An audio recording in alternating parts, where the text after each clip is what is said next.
reviews. The 12 voltage drill definitely gets the job done. Hey, I'm Xavier Perry Art. I'm an artist and I'm here with the Desire Company, and this is my Ryobi drill. It's really great for a household drill. I really like the grips on this drill. You have a forward and reverse button, and you can find that just right behind the trigger here.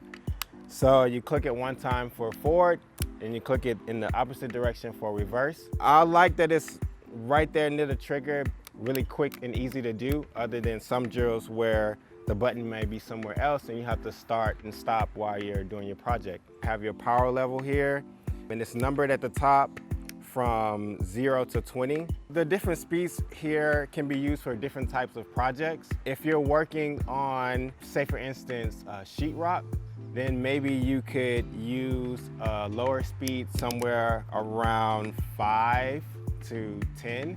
Or if you're working on something that's more like heavy duty projects like wood or particle board, then I would suggest using a higher speed and maybe 20. I would recommend this drill for anyone that may be doing at-home projects or entry-level students, and also maybe experienced projects as well for people who may be taking on a bigger task. I've had this drill for about 4 to 5 years now, and I have no complaints with it, and I can definitely see myself using it for another 4 to 5 years because it's in really good condition, and I think it will last long.